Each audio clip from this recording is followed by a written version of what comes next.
గురుగారు, శ్రీకృష్ణుడు లీలా మనుష్య వేషధారి. ఆయన చేసినటువంటి లీలలో ప్రతిదానికి ఏదో ఒక అంతరార్థం దాగి ఉంటుంది. అలాగే కాలయవనుడు మధురపై దండెత్తినప్పుడు ఆయన చూపించినటువంటి ఆ లీలను మనం ఎలా అర్థం చేసుకోవచ్చు? భాగవతంలో కృష్ణుడు ఆవిష్కరించినటువంటి లీలలన్నీ కూడా అద్భుతమైన మానవ జీవన విధానానికి ఇహాన్ని పరాన్ని అందించే సాధనాలే.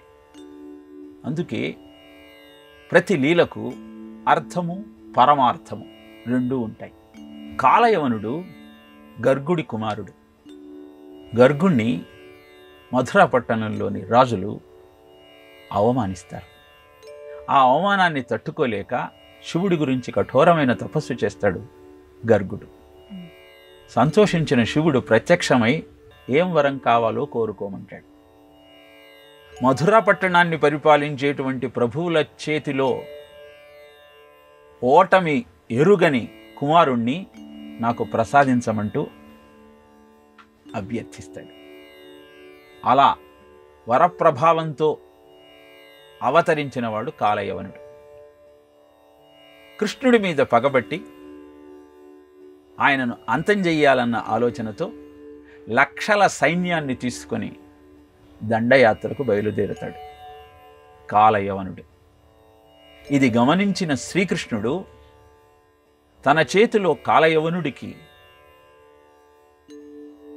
ఓటమి లేదు కనుక ఇక మధురా పట్టణంలో ఉన్నటువంటి ప్రజలనందరినీ రక్షించాల్సిన కర్తవ్యాన్ని తన మీద ఉన్నది కనుక వారందరినీ ద్వారకకు మార్చాలని నిర్ణయించుకొని విశ్వకర్మను పిలిచి ద్వారకా పట్టణ నిర్మాణానికి ఆదేశం జారీ చేశాడు. అలా మధురా పట్టణంలో ఉన్న ప్రజలనందరినీ ద్వారకకు మరలించిన తరువాత వారికి రక్షణగా బలరాముణ్ణి ఉంచాడు. లక్షల సైన్యంతో మధురా పట్టణం మీదికి దాడికి వస్తున్న కాలయవనుడి మీదికి ఒంటరిగా చేతిలో ఆయుధం కూడా లేకుండా ప్రయాణమయ్యాడు. అది గమనించిన కాలయవనుడు శ్రీకృష్ణుడు తన చేతికి చిక్కాడని సంతోషించి అతనిని వెంబడించటం ప్రారంభించాడు. అలా వెంబడిస్తున్నటువంటి కాలయవనుణ్ణి గుహలో నిద్రిస్తున్న ముచికుందుడి దగ్గరికి తీసుకువెళ్ళాడు శ్రీకృష్ణుడు.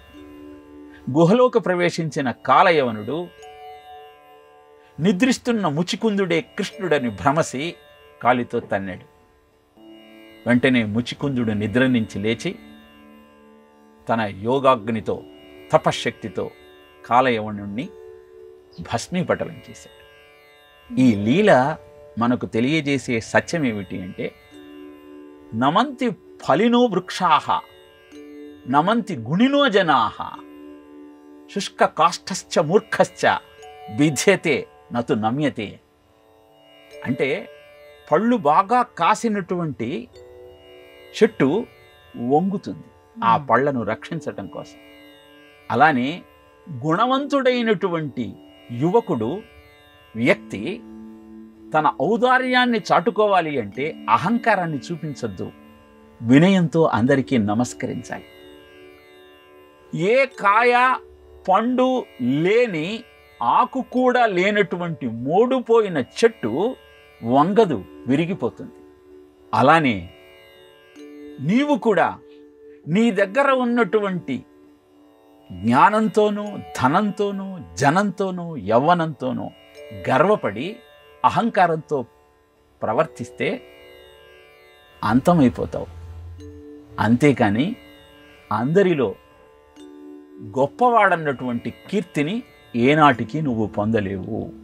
శ్రీకృష్ణుడంతటి వాడు కాలయవనుడు వచ్చినప్పుడు అతనికి వరం ఉన్నదని తెలిసి అతను ఏ విధంగా మరణిస్తాడో అంతమైపోతాడో అని గుర్తించి ముచికుందుడి దగ్గరికి తీసుకువెళ్ళి తన శత్రువును జయించి మధురా పట్టణంలో ఉన్నటువంటి ప్రజలనందరినీ కాపాడాడు.